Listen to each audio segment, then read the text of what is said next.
Thanks for tuning in to the Pacey Performance Podcast. So this afternoon, I'm delighted to welcome Lauren Green. So welcome to the podcast, mate. Thanks for having me on. Thank you for coming on. First of all, big thanks to the guys at Hawking for making, and Drake specifically for making the introduction. He's pulling out his little black book for me every now and again to get his contacts. So I really appreciate that. But Lauren, anyone that doesn't know who you are, you just want to give us a bit of an intro on yourself, what you're doing at the minute, where you are, and what you've done previous. Yeah, certainly. And again, thank you for having me on. It's actually one of my favorite podcasts to listen to, so it's quite a pleasure to be on here and be one of the contributors. But so obviously, name is Lauren Green at University of California at San Diego. Currently the sports performance coordinator and analyst, a bit of a mixed hodgepodge of a title there. Basically oversee all of our performance coaches that work with each of our 23 sports teams and about 600 athletes or so. And then obviously the analyst role is a bit more of a, depending who you talk to and how you call it, a sports science, performance analyst, a bit of our reasoning person, if you will, trying to put some thought process behind our actions and guide our performance coaches and our sports med staff as best we can. Been there for this is the end of year 2. So been 2 years there now. Was previously with the Brooklyn Nets as the assistant strength and conditioning coach and assisted with sports science duties there as well. And then prior to that, spent about 3 years and some change with the LA Dodgers and their minor league system and as their Latin American coordinator. So bounced around a little bit between the leagues and found myself here in San Diego. Nice. I know it's a little bit of it's probably a non-question really, but I'm interested to know why you've gone down the analyst job title rather than, like you say, like sports science or whatever, something a little bit different. Yeah, it was a little bit mix of when I was getting hired, our performance coordinator, our performance director, he was particularly looking for a performance analyst role, and that was the title that he had posted up for the job and everything else and had, sold to our administration. I personally, as a performance coach, had always been more intrigued with the why behind what we were doing versus necessarily just the textbook saying, X amount of sets and reps is what we do. I wanted to know why and why that was the case with certain athletes versus not and whatnot. So the term analyst really wasn't anything particular other than that's what we kind of had in place. But at the same time, I do hold a regard for scientists, as it were, and the fact that they're the job is to research, and at this moment in time, we're not particularly doing, research as it is in its clinical sense or traditional sense. Not yet. Hopefully, we'll be doing that soon here, working towards the PhD. But at the moment, we're not. So I really, analyst, I felt was a more truly fitting of the role and position versus a scientist. Gosh, that makes total sense. So what was the transition like from pro sport into a collegiate setting? Seamless? I wouldn't say seamless. It was a little bit different, but in honesty, I started working in youth sports and amateur sports, as it were, and always that's kind of where my heart's has been on the development side. And so really, when I got into professional sports, I wanted to see what the top level athlete was and wanted to see what the top level environment was, and really connect the dots between the developing athlete and where they want to go, and almost work myself backwards, almost reverse engineer a little bit. So. In a sense, it wasn't completely, different and had to reinvent myself, so to speak. But I had to remind myself of what it was like to work with athletes of different motivations, different age groups, and just in a different environment with the coaches as well. We talk about a high performance environment and the integration that's necessary between the medical staff, the coaching staff, if you use the tactical, physical model, there's a bit different approach to that and the focuses and the reasoning behind decision making. So there's a little bit of adjustment with that. But all in all, athletes want to do better. They want to win games. Coaches want to win games to compete. So at the end of the day, that all is pretty much the same. Of course. So you're working across multiple sports at the university? Yeah. The sports I hadn't worked with before. And again, another intriguing piece of the collegiate setting for us here. In the States, as you know, the team ball sports are predominant, but internationally, the sports that we don't get as much access to, rowing, fencing, things like that. We've got those sports at our university, so it's really cool to have a chance to work with crew and fencing and water polo and all these other sports that we have as well, along with our traditional team sports.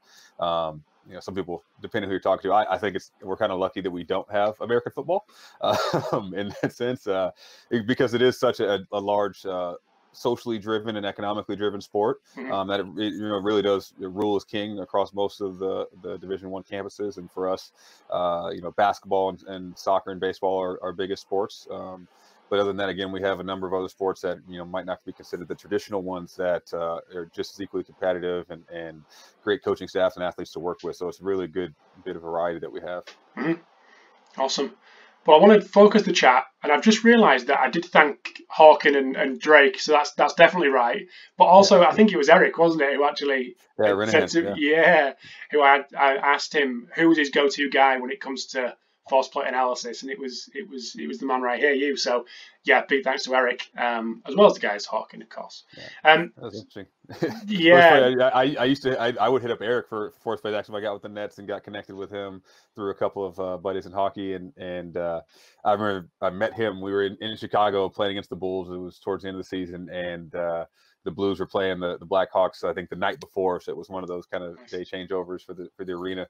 And I just met him down in the outside the locker room before they had their morning skate and whatnot, and just badgered him for about 30-40 minutes about force plate questions. So it was interesting and funny to hear him say that I was his go-to guy, because I definitely relied on him for some. It's come back around. Happy days. Yeah, so that's what I wanted to focus the chat around. But one thing that always comes, whatever technology you use or I talk about on here with guests like yourself, is the importance of asking the right questions and starting there rather than getting the tech, getting involved with it, then try to answer the question when you've already got the technology. So how important, firstly, has that been for you, and how do you go through that process to understand what the question is and therefore where to actually go to try to answer that question? Yeah, that's a great piece. You hit the nail on the head. Really, it is about asking the question first. And honestly, I can say I had to, I don't want to say learn that lesson, but I had to explore that myself. And part of the reason when I left the Dodgers to go to work with the Nets, it wasn't an organizational reason like that. It was the position that I had with the Nets was going to be more involved with the sports science pieces. And it was my chance to finally have this playground to learn and explore. And almost do it in a safe environment, because again, I didn't have to make the purchases of the equipment. It wasn't my responsibility. So I just got to come in and enjoy a bit of the playground there. But in that, again, I'm a pretty inquisitive person. That was the reason why I wanted to get into it. And I found myself having all these questions I wanted to answer all the time, and just pop it up, question.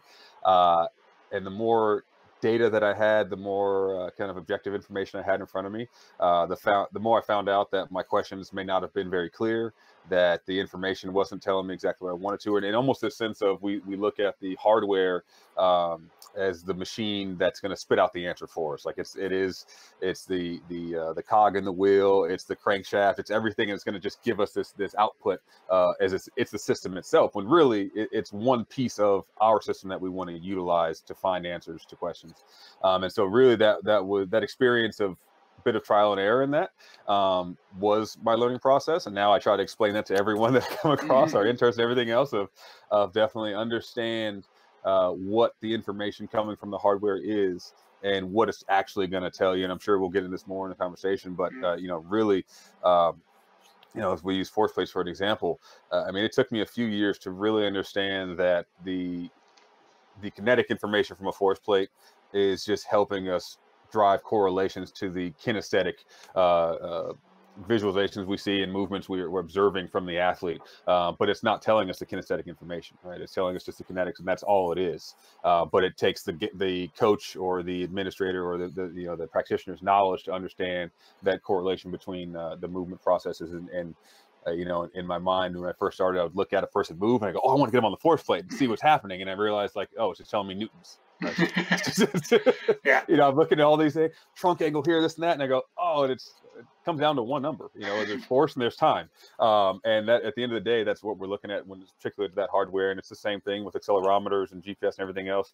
And definitely found more and more that there's a reason why these technology packages come as bundles and come as these different pieces, because you need a lot of them really to answer some of these questions sometimes. Some questions, again, depending on the depth and the need of explanation of the question or the answer, excuse me. You might only need one or two things. And it's funny, we've had conversations recently about player wearables and load monitoring, if you will. And quite a lot of the times our answers come back to just RPE. Just ask the player how they're feeling. How hard was it? You'll get a lot of information there, and really, it's the same thing across the board. So yeah, it really is a process of refining the question over and over again, and really asking yourself, what are you looking for? And I think one good practice I found was really just writing questions down when they pop in my head, and then expressing those with someone else. I'm a big believer in the community dialogue that can happen within your performance team and your sports medicine team, and your colleagues as well. And so that's something I've definitely looked to do more and more often is just shoot questions around and bounce it off people and ask someone, how dumb does this sound? Or, have you ever thought this? It's almost like, as going back to being a teenage boy or so, and you have your classmates and your buddies, and hey, you guys ever thought, or you ever watch that show? And so, I find myself all the time, people I said like Eric and Drake and those guys, and you guys ever play around with it in this way? And you get, there's a lot of fruitful conversation that comes from that, and definitely a lot of different perspectives you'll get, and that helps really refine the question, no matter what it is. And I think there's definitely a level of vetting that has to happen before you just go down the rabbit hole. I'm the king of rabbit holes, and I said I've taught myself some lessons in that way. So yeah, definitely writing the questions down. I live off of whiteboards now, and then keeping those around so I then can bounce them off to someone else, because the more I say the question and ask someone else, it comes back in a different way. I get to refine and ask someone else another way, and then I finally start getting to the root of what are we looking for and what are we really asking. Mm-hmm. So when it comes to force plates, then it'd be interesting to get a bit of a journey, if you potentially have that in your mind, of what the question was when you first thought, what the question was, which you thought you could answer with force plates, and then kind of where you are now of realizing what you can actually answer. And you've kind of touched on it there with, you thought he was going to tell you tell you everything, then actually there's a lot more to it than that. Yeah. Actually, I can give you a nice little anecdotal story here, but I guess, while I was with the Nets, we did great staff there, wonderful staff of professionals, and just the team culture in general is very much supportive of the professionals as much as the players. When we talk high performance, it wasn't just about the players, dunking and shooting threes. It was about the staff as well, being the best and most robust staff we could be, and seeking out people outside. So we actually had Dr. Kpis come down, I would say, from UC Davis, where he's doing a lot of study. He's doing a lot of work on the muscular tendon junction and the tendon rehabilitation work there. And he came and did some work with us, and also had Carlo Philosopher that came in as well. And we had this great talk. They were doing this essentially a master class with us, and we got onto the force plates at one point. We had a whole talk on force time curves and time under tension, creep, and we read all these things about muscular tendon junction and muscle fibers. And we got over to the force plates, and we were going a bit through our testing assessments and a bit of our metrics that we use in our system at the time. And got into this talk with our physical therapist just about the kind of movement jump and why we do hands on hips, and this idea of flight time, contraction time ratio, and what that was telling us. And talked about neuromuscular fatigue and some nervous fatigue, and then got into this idea of, just general rate of force development. And I believe I made a comment essentially about, RFD being, I'm trying to remember exactly what I said. And hopefully I can't say it as poorly as I did then, because it should be better now. But it was something along the lines of how fast the athlete is producing force into the ground, or producing force essentially at an intramuscular level, right? And Dr. Barr at the time goes, well, not quite. We're looking at how fast force is being applied to the ground. It's the ground reaction force. And I go, well, yeah, but the muscle and it's applying to the joint, which is then going down to the ground. Okay, yeah, it's a system measure. Okay, it's not the muscle itself. And it's one of those things. And in my mind, at the time, I wanted to say rate of force development. It's the muscle contracting, creating force. But then it just took one sentence from someone else to go, well, rethink that. And now I go, oh, right, no, you're right. We're looking at a whole system at work here, and really a combination of forces of of stress and strain across bones, across tissues, going down to the force through the shoes, into the force plate, reacting back. And it just took me this whole thing down. Oh, man, that's a cascading effect there that just took me down the hill. That had to climb back up out of really, but in the sense, it was a really good thing because, again, it made me just rethink and break back down. But I think definitely that's this idea of a whole versus part thinking. And we're talking about analyzing systems, if you will. But that, I think, was the biggest part of the journey, was understanding that, the system that is at play when we're looking at the force plate, being the system mass and its manipulation, is not, quote unquote, equal to the sum of its parts that are within it. And that, to me, I think was the biggest part of the journey of so far, of really identifying, what question am I asking? Am I looking at the muscle unit? Am I looking at the quad tendon? Or am I looking at a whole system at play together, and I'm biasing positions and biasing levers, if you will, to identify, where the priority of that movement or force production might come from. And I think that's been a big awakening for me across the board. Mm-hmm. So just dialing that down into kind of a day-to-day running of what goes on at the university, where are force plates positioned, and why do you decide to use them? What information does that give you that you couldn't get elsewhere to actually inform what's going on at an athlete level, to a coach, to an administrator? Yeah, so that's the it's the one I always get myself in trouble with, in a sense, because I'm going to answer it with the question people don't expect. We don't need force plates. Yep. We don't need any hardware.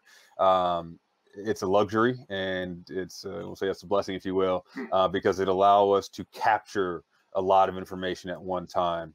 In essence, where we wouldn't be able to with more, the right word to say, I'll say older tools, if you will. Let's say with a Vertec, jump measurement device. It's great for absolute measurement. We still use those. We use those with our basketball and volleyball teams. Absolute height matters. If you play in those sports, how high you can get is a big piece of it. And so that's still a part of the testing protocol: approach jump, standing jump. But we also know that the equations used to calculate for power assessment during that same test, in the vertical jump test, is not as accurate as we want it to be, or not really at all, in some ways. And so really, if you're looking at a athlete's ability to produce power, is that your best way of doing it? Probably not. And I think it was one of the I'm sorry, I'm blanking out right now. But one of the presenters they had on Hawkins' podcast just said, I think it was last week, Andy McDonald. And he was talking about the jump momentum. And I thought it was a brilliant way, because John McMahon? McMahon, excuse me. Yes, that's right. Just came to me. Yeah. Yep. And I've had a few talks with Dr. Jason Lake about fluffy metrics, as he calls it. Yes. And power being one of those, another one there. But yeah, this idea that we're going to accomplish an idea of wrapping up a whole system and network of different measurements together to give us one big puffy metric that tells us everything, which, it's not very advantageous in all situations. We'll just say it can definitely lead you down some rabbit holes and things that'll have you chasing your tail. But nonetheless, this idea of jump momentum, and I thought it was a great point of why I brought it up. But if we take an athlete of lighter mass, or an athlete loses weight or changes weight throughout the season, and you're using vertical height as an assessment for their performance or the performance outcomes, there can be some misleading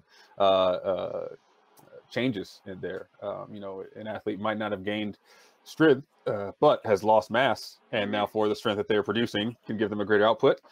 They may have gained mass and gained strength and have the same output. They may have, obviously in combination between those in there. So this idea that just any one metric or piece of it is going to change our perception of how we program or how we make decisions, it's a bit short-sighted. And so really for us, the force plate comes in as one tool, again, that can capture a bit of data, but nonetheless, it's something I remind ourselves all the time so we don't go too far down the rabbit hole. It's simply, for us, particularly with Hawkins, it's looking at vertical. We're only looking at the axis, and that's definitely something to keep in mind when we talk about our team field-based ball sports, our soccers and baseballs and whatnot else. Like, majority of their force production is complementary to vertical access and vertical plane, but there's a whole other host of forces and that are very applied to them, and so it's really just a snapshot for us. And so we use it as a simple way to monitor readiness on a weekly basis across multiple ground-based sports. And yeah, so take a step back for a second. It's almost like a thermometer for us. It's just a way to gauge where we're at compared to the norm, based off of a very simple, reproducible assessment in a test. And the counter movement jump for our ground-based sports and athletes, and even those that aren't, even for aquatics, jumping is a simple human action that we are all fairly accustomed to, and there's not much teaching that goes into it, as long as the only teaching that needs to happen is our test procedure. All right, we do a hands-on hip as again for our standard kind of counter movement jump assessment. We do a host of other jumps with different teams, and I can have to get into that. But as far as kind of the day-to-day athlete, counter movement jump for 3 and hands-on hips, and we have them stand still. And again, luckily the Hawken software keeps the testing protocol pretty simple and straightforward, and it does a great job of teasing out the artifact and core tests. So actually, we've gotten to the point where our athletes test themselves. We've got a station we set up on a Monday, and we drain the battery on those plates because it's up running from 6 a.m. until about 3 in the afternoon for the most part. Throughout the year, we'll have almost every ground-based team will get on there on a Monday for the most part, and our basketballs and volleyballs use it about 2-3 times a week. 2 at most, really 3 if we have any return to play or athletes in particular that we're looking at. But it's really just a snapshot for us to be able to look at force over time and all those relative equations that we would use from that standpoint. It's a way for us to sneak in capturing body weight without having to have a weigh in and weigh out session. It's a way for us to actually, we sneak it in like with our volleyballs. It's built into their workout. So they actually, their coach does a great job of this, where he loves them to have, kind of some augmented feedback, if you will, but just some kind of feedback in general with their training. And so they might go from using a VBT device on certain lifts for ranges of intensity to then having some shock training or plyometric training they might do on a jump mat, looking at contact time. But their first set in their workout, after they've done their warm up, as we call it a primer, is they'll go through just a few jumps to start off on the force plate, and then that leads them right into where they have their squat, into their reactive jumps, anything else. So they don't even realize, we don't even use the word test. It's part of the training. It's just part of the training. Yeah. And it's a little bit harder to sneak that in with some of the teams, to sneak in with water polo to say that they're jumping is part of the thing. But for them, again, we don't even do the jumps. We just do, as a part of our beginning of the year screening with all the athletes, as we call our PPEs, our pre-performance exams, they'll do a counter movement jump and some isometric joint testing just for baselines. If there happens to be a lower limb injury or something like that. But again, with our aquatic sports, vertical forces is not a predominant factor for them, so it's not as big of a deal. But again, within the rehab, if it might come into play or be of some use, it doesn't take much to have them do a couple of jumps before the beginning of the year, just have it in the file. And also, again, if we decided to at some point, a research standpoint, we've got this battery of assessments we've done across the board with multiple athletes, so we can tease out some things hopefully at some point. But in reality, again, it's just like a thermometer for us. It's a strain gauge. It's just telling us force over time. And for those sports, depending on what we're looking at, we have the ability to go back into that data and look at certain benchmarks throughout there. But day to day, fight to contraction time is our fight time contraction time, that kind of RSI there is our most predominant measure. Obviously the jump height, but after McMahon's talk of the day, I'm almost more inclined to, I actually already changed that as one of our in our system, our AMS. I've added the jump momentum in there because I do think it's pretty intriguing to have a simple way to assess, and without rambling on too much, but just the idea that the idea that just the physics of it, the simple physics of, can I produce enough force to move this mass and create a momentum that's opposing to gravity? It's in its simplest form. It's what we're looking at, and I think it's a great metric that's going to catch on quite a bit in the sense of its simplicity, because it does already account for body weight and changes. It accounts for all those things in between, and it really simplifies that for as far as a performance outcome goes. If you truly are worried about ground-based force production in the vertical plane, it's a pretty straightforward metric and a way to look at it that is already relative to size and relative to the athlete's force production. So I think it's a great way to look at it. But at the same time, you know, if our starting center on our basketball team, if they're 7 feet tall and the rim's 10 feet tall, you know, I may not be as worried about them jumping higher and higher and higher, as long as, you know, their absolute reach and their touch is where it needs to be, or is in a good relative range. I may be worried about their just reactionary off the ground and how quick they produce force, at least through, you know, lower leg stiffness kind of model, or their movement patterns in general. Because again, the rim's not going to get any taller, and as long as they can get up there fast enough, that's really as much of an important piece as how high they get, because getting up higher, slower, again, in volleyball and basketball sports like that, it's not any more impactful for you, not that helpful. Awesome. So on that readiness piece, I think it's always a really interesting one to kind of tease into, because at what point do you make an intervention? How easy is that intervention? How easy is it actually to make in a practical sense? Like you're jumping at 10, training's at half 10, all these kind of interplay of wants and needs from different coaches, different staff. And yeah, it's just interesting how you guys use it and how you guys potentially use it to actually make an intervention and make a change should it need to happen, and when, like how much of a change do you actually need to intervene? All them kind of things come around in my head when we talk about readiness. But how do you guys facilitate all them moving parts to actually get readiness? Yeah, it is a challenge, and I know it was a challenge, like you said, even in a smaller setting, if you will, team setting with, you know, in the NBA we have 15 players, 17, and for us to do that then same exact way, you know, and almost the time schedule is exactly what you said. It would be at 10 o'clock they're in there jumping, and you know, team practice starting at 10:30, and within that time period, I really thought it was actually pretty great. And there's a few teams in the NBA I know that do it. I believe it comes from the Popovich tree of coaches, but they call them vitamins. And essentially the coaches and the athletes will have stations set up before the team practice. And so they'll have, let's say 20-minute block with the physio, 20-minute block with performance, and a 20-minute block with the coach for individual work. And that would be the hour encompassing before the team practice starts. And so within that time with us, they'd come in, they might do some isometric tests or some jumps and whatnot. And within that time, again, our physio was right there next to us. The office is right there. And so we had to learn our own bit of a communication system, to be able to, so as soon as we have our flags kind of set and they do the jump, hey, you know, it's right to there. But it comes with a bit of nuance, and it comes with a bit of, not even a bit, it comes with a lot of understanding of your athletes. And because when we talk readiness, that is a general term. And it's very easy for us, again, to get caught in fluffy metrics. And not that any of them are bad or right or wrong. They're there, right? They're tools that we've seen in science to show us some indication of readiness, whether it be central nervous system fatigue, whether it be neuromuscular fatigue, or the part I think I myself and have seen other colleagues overlook, is just the true muscular function there in readiness and locally. And I think these are things we can't overlook. So for us, it was really identifying, within the first sense, can we identify what this player's individual KPIs might be, or their individual kind of hangups, if you will. And some of the things when I first get an athlete that I work with, I ask them, are you aware of your, best way to put this is kind of your trouble spots, right? If you had a really hard game or hard training session, what's that part of your body that usually is the first thing kind of cranking at you and saying, hey, give me some love?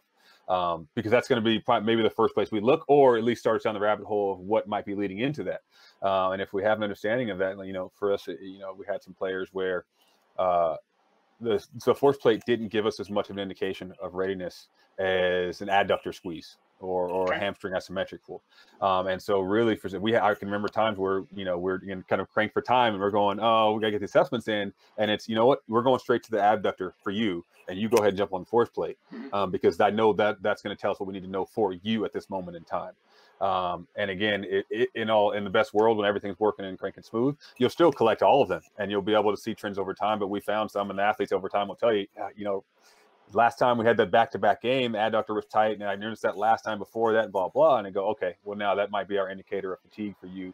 At the end of the day, it goes back to that whole analogy of, you know, the chain's always strongest, weakest link. And if the athlete's aware, if we're aware of a weak link within that athlete's chain, then why wouldn't we, assess for that? Because that is going to be the point of detention part is going to break. So particularly with our athletes here at the university, it's a bit, it's easier and harder. It's harder in the sense of our total volume. Let's say we have just under 600 athletes, about 580 or so athletes across 23 sports. And again, the sports are so broad, there's different demands. And we're fortunate enough, we're actually are just becoming Division I program this year. Previous to that, we were Division II for the past, I'm not sure how many years. But for a Division II program, we were very well staffed, very, very well staffed. We have 4 full-time performance coaches. We've got 7 athletic trainers. We also now have 2 part-time dietitians that share a full-time role, so they kind of switch off on days. Each of them works in a clinical setting and then also works within some of our Olympic, USOC and Olympic teams as well. So we've got a great, well-rounded staff, especially for an up-and-coming Division I school. So with that said, our expectations from our coaches and our admin is higher now, which it should be. We should have high expectations of ourselves. But there is that those times of, well, we did this, we jumped in there. Why, what's the next move? Where do we go? And we have to remind ourselves sometimes, like, one, well, they're athletes. There's going to be ups and downs. Just because they're fatigued doesn't mean everything is wrong and wave the white flag. And I think that's a part of when we talk about readiness and fatigue monitoring. You can sometimes lose sight of, we expect them to be fatigued at times. We purposely are stressing them within training, whether it be in the weight room or on the pitch or anything else. We are purposely adding a stressor for adaptation. So there's times, again, where we're almost looking for fatigue as an indicator. Have we reached far enough? Have we done 100%. Enough? Yeah. Let alone just when it's time to back off. And we've had to explain to the athletes sometimes where they go, well, I felt a little bit fatigued today, and actually your jumps look great and your times look great. So that might be a mental, emotional cycle thing there. That's fine. And we'll address that as well. And let's freshen that up. But physically, you're good to go. And so that's, again, it was from an integrative standpoint, we really have looked to leverage all of our pieces in that sense. I'd worked to create an app on campus for our teams that was essentially our RPE and our daily wellness, things like that. But we want to look at it all together, right? We want to look at it and say, as athletes, how is their sleep? How do they personally feel they've recovered? Now let's look at their physical metrics and see how well they've recovered and come back and where the performance is. And at the end of the day, again, like the jump, for example, it's just one performance measure that we keep in mind of physical output. But it's not everything for us. So it really is, there's a bit of nuance there in knowing our athletes of what their triggers might be. But for the most part, in the college setting, it's almost a bit easier in the sense of how the scheduling is. Let's say our basketballs, for example, they play Thursday, Saturday, or a Friday, Saturday, some sort of end of the week kind of series, depending if they're home or away. And so they'll have a Sunday off traditionally, and almost 99% of the time. So really, for us, we look into usually do our jump test in the day after an off day. Again, then we're assuming they should be back recovered. We're assuming we're resetting the start of the week. So they say, okay, well, let's get you in here and just do, again, a simple measurement to see where you would be compared to your norms. And so luckily for us, we may not necessarily make acute changes on that day unless, again, let's say an athlete is struggling from a tendinopathy that they, suffer from, and we notice that they haven't quite recovered, still a bit of asymmetry there, things like that. There might be some acute changes to their programming or maybe to their plan for that day. But for the most part, it now sets a cascading effect throughout the week leading up to our next performance, because that's really what it's about, is what's our next performance outcome and look like our next performance date where they need to peak. And that's been a bit of a change for our coaches, this understanding of, the value of what is practice today worth and what's this week of training look like and what does this next game look like. And that's been a bit different. And that honestly was something I struggled with before I got into the NBA. But that was a different mindset. And in baseball, we play 162 games in 180 days. You play if you just play. There's just no, and the game is physically not as challenging in some ways than some other sports. So you kind of have this day-to-day grind it out. Yeah, you're going to be up and down mentally, emotionally. You just kind of go about it. It's a skill sport. Whereas basketball, with the variety of the schedule in the NBA and, the back-to-backs here, 2 days off, East Coast to West Coast travel, you really do learn to prioritize the competition. That's what they're paid to do. But at the same time, with that, you prioritize the big picture of the competition. And so, and it's a hot topic in the NBA, and it has been for the past couple of years now, of load monitoring, things like that. And I often equate that to a financial management. You can think dollars or think cents, if you will, kind of mentality. And so if I'm worried about my penny pinching every day and how much I have day to day, I can lose sight of how much am I saving and or spending over the long term, and what's my return on my investment. And I think that's the part for people on the outside of the NBA to see what's happening on the inside. Is it's really about return on investment and protecting the players from themselves as much as, you know, it's less oftentimes now. People think that the players are asking for days off. It's not. They're fighting us. They want to play. They're ballers. That's what they do. No professional athletes just saying, you know, I go through all of this to sit on the sidelines. So it really is. It's us saving them from themselves, because they will go out there when their knees are banging and barking at them, and is that happening, or they're at a higher risk. And so it's a challenging piece of maneuver between, you know, feeding them what they need to have to be motivated to play and compete, and then, you know, especially when you have a game every day, but then also saying, is the next game the bigger game, or what's coming up the week after that? And there was I said a great job of developing that communication pathway and system when I talked with the Nets, and I learned a lot from that, of working with those different pieces. And that's what we're really working on developing still at the university, because it's not an overnight thing. It's not something you just put in place and copy a system from one place to another. It has to be developed in-house, I believe.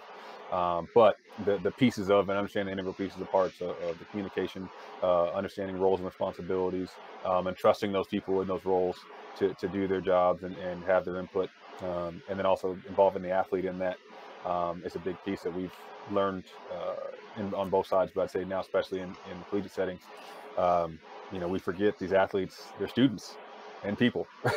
So it's just a really, and again, this goes back to my love for the development side, but I learned a great deal working on the Dominican with the Dodgers, with that age group, you know, 15 and a half to 19 years old. And what I learned a lot there was the athlete themselves is still learning so much about themselves that it's hard for us as the scientist, as the practitioner, to assess their readiness when it's so variable day to day, just from them waking up, let alone any stresses we put on them. I mean, they're going through growth spurts, they're going through post-puberty, the hormonal changes, and you take that into account of, you know, that's for any person that's just at home. Going through those changes, it's one thing, but now you take a child and you remove them from their home, you put them in a different country somewhere, you put them in a different constraints of sleeping habits and environment, of the training schedule, of education, or lack thereof in some instances, nutrition. And so you put them in this blender of things and just shake up their whole world. And then day to day say, all right, are you on the steady incline? Are you linearly progressing? It's almost impossible to have. And so again, we are discovering as much about them as they are about themselves in that same moment. And so for us, particularly at the university, I said, with our wellness questionnaires and the 4 plates, it all really is to almost present it to them, to help them understand more, and they're going to gain consistency out of that, which then we can start to observe. But you know, if we go into it in the beginning, we talked about asking questions. If I go into this just saying, "Hey, jump on the 4 plates. I want to see how ready you are today," and you get the snapshot, it's going to be very misleading, very misleading. And just even, I mean, you know, just the performance of the jumps themselves.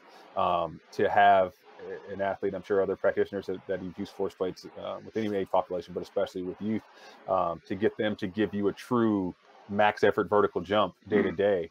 It can be a challenge, because they'll tell you before they get on there, I don't have it today. Oh, I'm tired. On this and that. Well, if you're saying that, you're not going to give me a quality of a jump. I need you to challenge yourself. Give me whatever you have.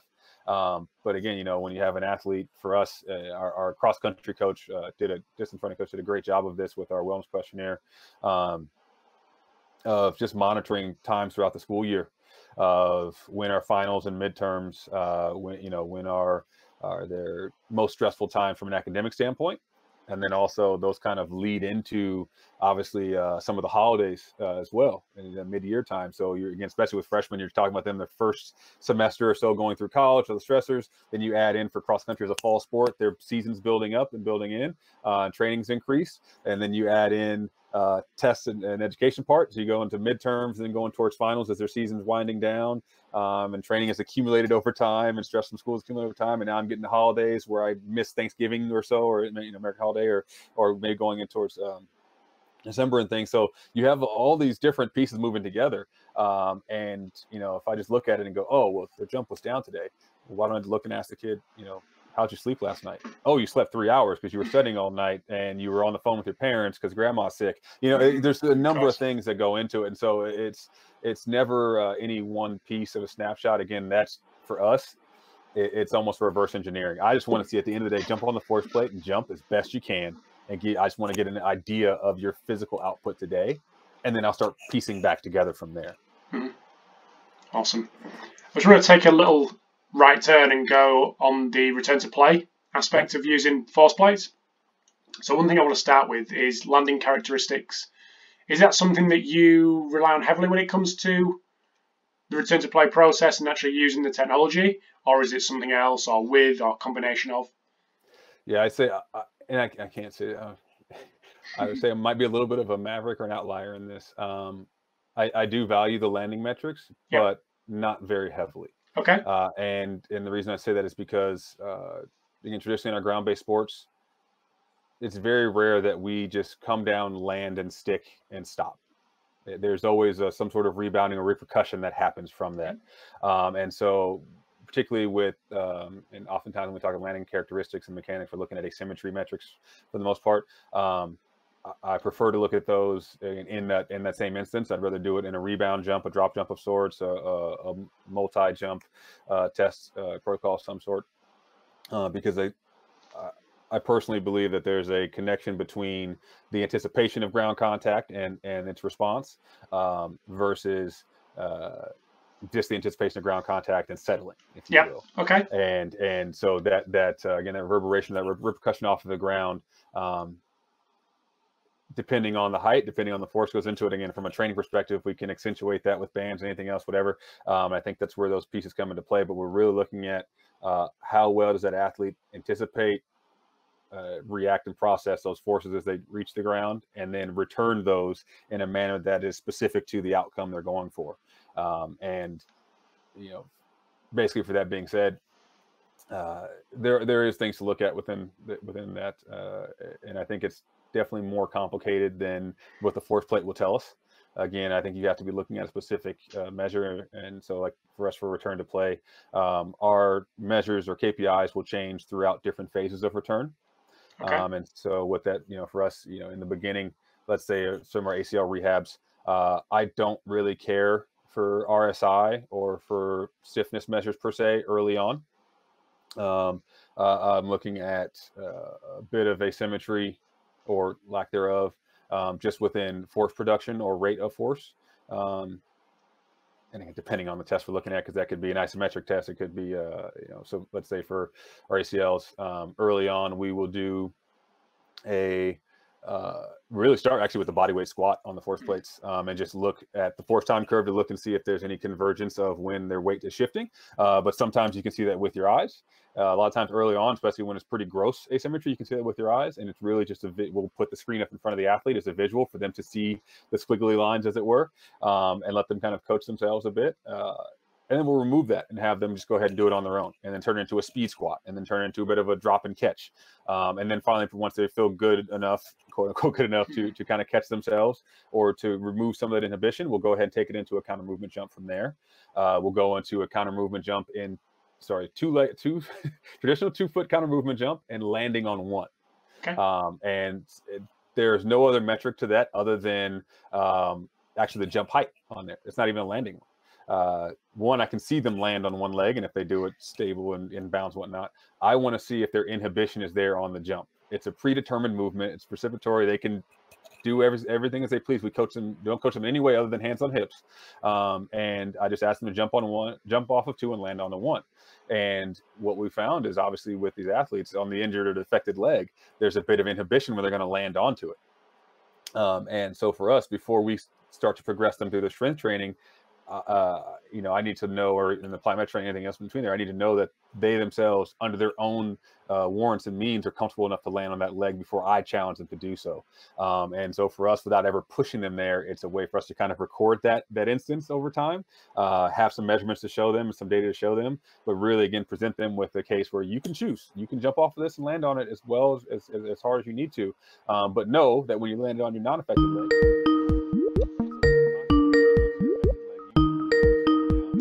complicated a bit. And so till you're confident to do that and work both ways, we're just going to stay here where we're at, or we'll keep manipulating around in that phase, in that zone. But around that time is where we'll also introduce the isometric back squat.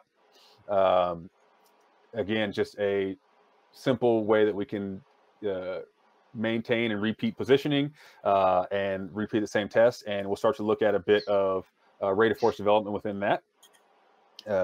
And again, it's almost, broad view to look at the more narrow focus, but I'm looking for inhibition of the tissue.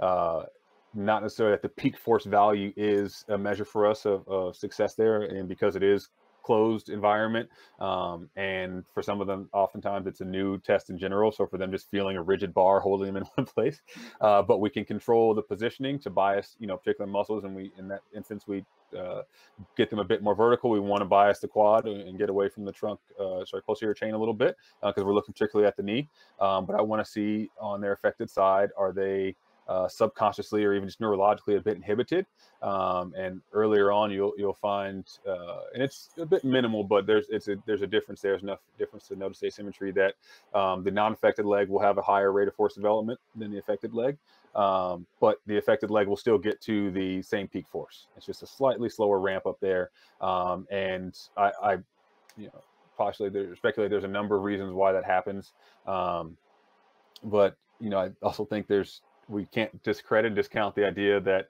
I've thought about this more and more. We're dealing with rehabs, just the simple deconditioning. And I've had to talk about this with some of our athletes. Like, the injury itself has already happened. And say in an operative sense, the doctor's already gone in, cut you open, sewn you back up, put everything back in place. The Tin Man's back screwed and bolted together.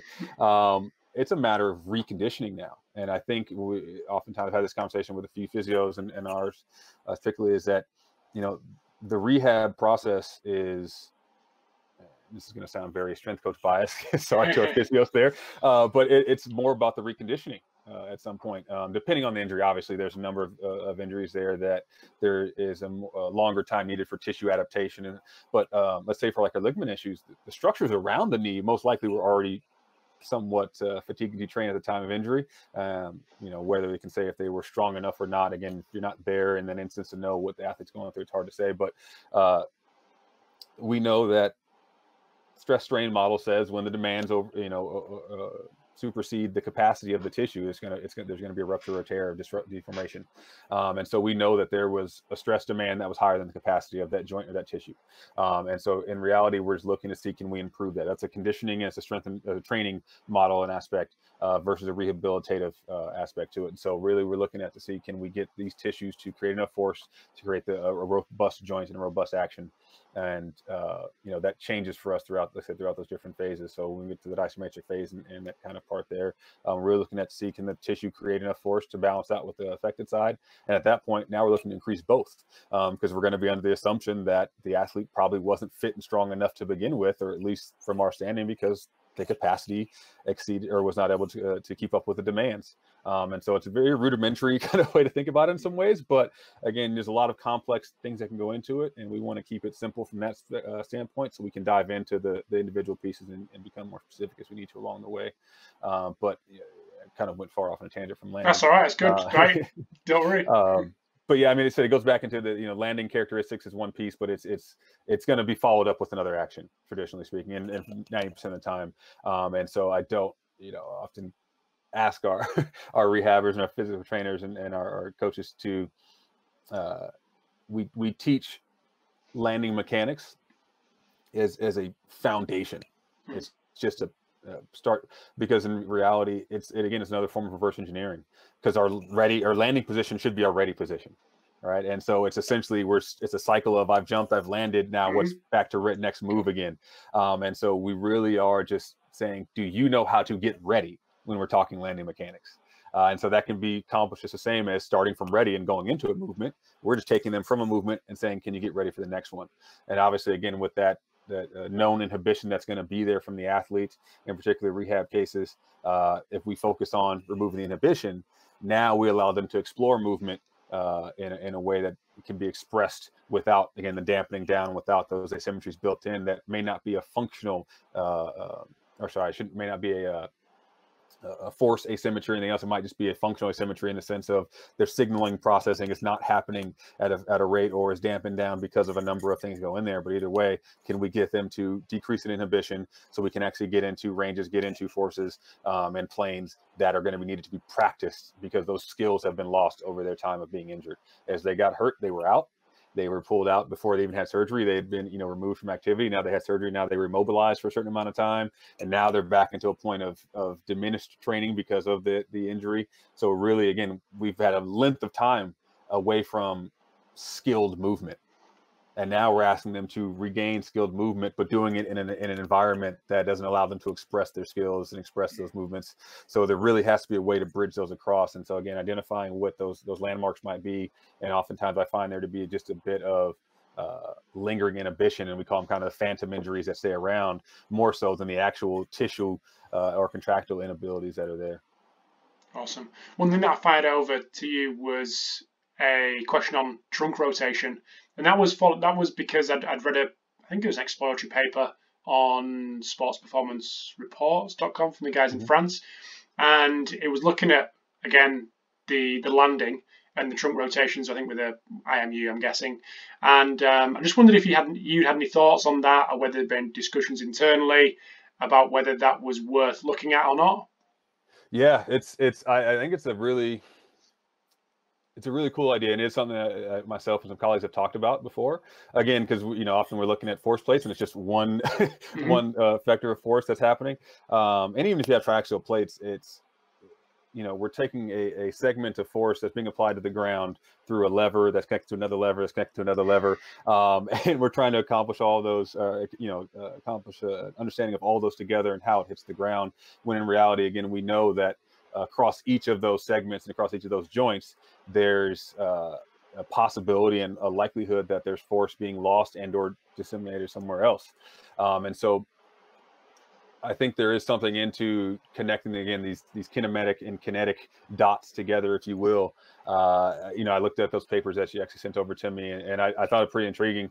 And I like where their head is at. I think there's maybe a little bit of chasing our tail a little bit there, in the sense that one, and I could be wrong, I only read through it once, but I know they did use a triaxial accelerometer unit that obviously worn on the top of the trunk. So that within itself, we're talking about reading into ground reaction forces. There's a whole litany of reasons, and they cited these within the paper as well. We know that just wearing a sensor on the top of the trunk, one itself, the garments that are worn to use those, it's really hard to make sure those stay in a rigid spot and they stay exactly where they are located, so that your calculations are accurate from there on out. But just the instance that, or the idea that we're assuming that our center of mass stays relative to that unit. And this is the same thing I was kind of just alluding to actually with the isometric squat.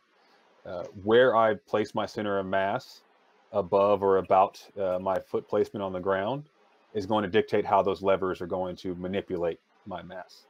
And I can have the same fixed points at either end, but again, manipulate my center of mass differently around those, and have similar forces across those, and it could be varying forces across where I change that center of mass. And that's, I think, what they were looking at in that paper is, again, how does that trunk positioning affect ground reaction forces? And I definitely think there's something to that. The part where that kind of get lost, or maybe I just haven't gotten to the point of understanding or read enough yet, is, again, looking at a counter movement jump, which is challenging only through a vertical axis, how that's going to be indicative of the athlete's control through triplanar movement.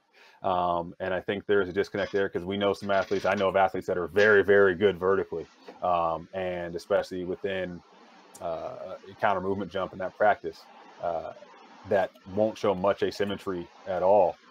But as you take them into movement across, horizontal, sagittal plane like that, where they're now moving across a locomotor pattern, and now they're going from a bilateral position to unilateral position and transitioning between those. Their coordination of movement makes a big difference now. I think that was something they touched on in that paper, which I thought was really good, though, was essentially they're looking at that time between when the foot contact hit the ground and center of mass relative to the foot, center of mass relative to the trunk. But again, that was based off of their video, so it's really hard to tell exactly where trunk was relative to the center of mass was relative to trunk. But nonetheless, the cases they use, and we actually had a very, very, very similar case with one of our athletes this past year, one of our soccer players, so it was actually fit right in line with their case studies. But what we found and what we've talked about is, yes, the angle of trunk as the foot does strike the ground, and essentially where is it relative to, I would say, their goal of foot strike. And so what I found, and we've all can relate to this, I believe, where you're walking down the street and you think you're going to step off the curb and it's a little bit further than you thought, and you kind of have that jolting action, or you're going to walk upstairs and you miss the step and you kind of step back down. What we have in our system is this kind of practice skill, right? I can anticipate how much force is necessary to propel myself up that step, or to accept my mass coming down off of that ledge.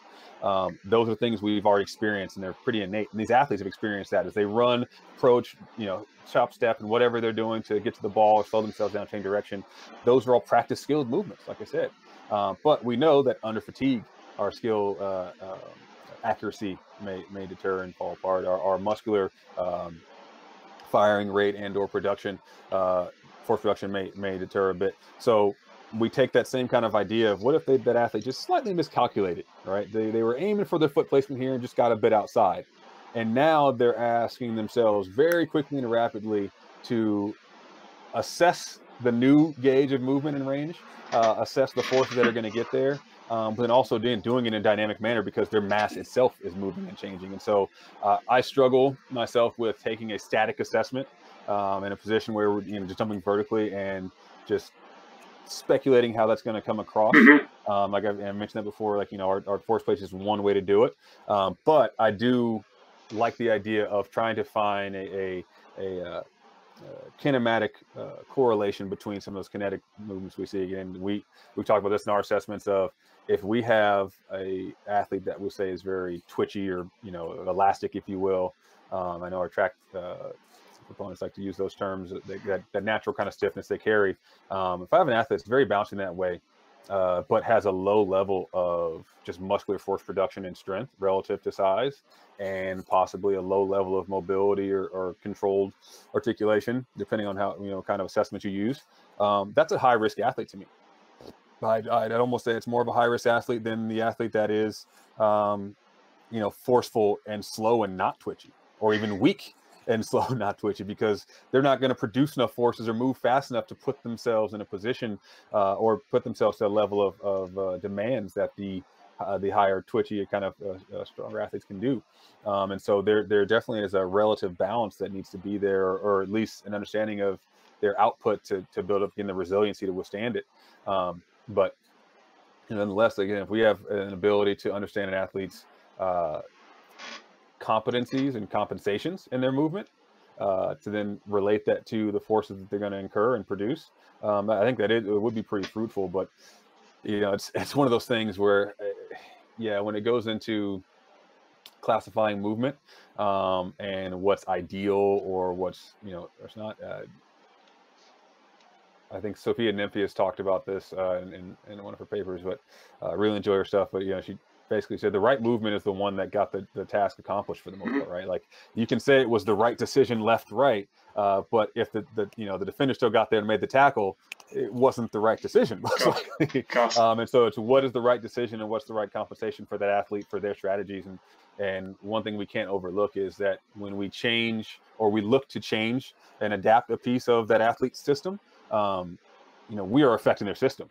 And if I make them stronger, do they have the cognitive and or neuromuscular awareness to handle that or to reappropriate that strength and actually use it? Do they have, again, the fascial intentional fascial and kinesthetic awareness to understand proprioception and range of motion, and when is a full extension and reach versus when do I need to guard and protect? And so just those pieces that go along with it, I think, can't be overlooked. And so I like the idea of understanding, again, the kinematic sequences that go into it. But again, it's just one more piece in the pot. And, at some point, there's just this line, and I think this is we get to as a person working in the field and practitioner versus a researcher, and I mentioned that with the science part. Like the scientists rely on the practitioners and the anecdotal evidence to, again, drive these questions to be asked. But then there's just a natural gap and a separation between the researchers and what's going to get applied and what happens, because you get to a point where you answer questions on the research side and say, oh, yeah, trunk angle, that was a big determining factor there. And there seems to be quite a correlation between that and ACL ruptures. Okay, great. What's the methods to now train that?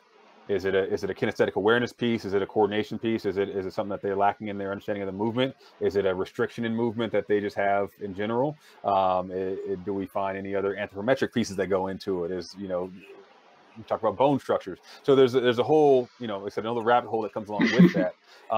And for the practitioner, the day-to-day as of right now, I don't know if it's the right way to say it, it's easier, but it's just more practical to say, how do I just keep making them more robust? And can I get them to be more resilient in these ranges of motion? And if they get out of position, and I think there's something to be said as much of training athletes in capable means and intensities in disadvantageous positions as much as there is training them up in advantageous positions. Prepare for the worst type of thing. Obviously not throwing them to the wolves and just forcing them into bad positions as heavy, but there's a bit of understanding of, and we think about this. We talked about, again, kind of the drop and landing mechanics. Some of the simple things you see, I believe it's in the FIFA 11 or whatever with the ACL prevention, but just the jump and perturbation, push them in the air, just dynamic landings. We're purposely making them land asymmetrical, purposely making them land in a disorganized fashion, asking them just to practice organizing yourself. And it goes back to the part of landing mechanics. It's just another way to say, get ready for the next move. And if we really can practice this position, or practice in a sense of, okay, so your trunk did get pitched forward or backwards. Do you know how to strategize that now?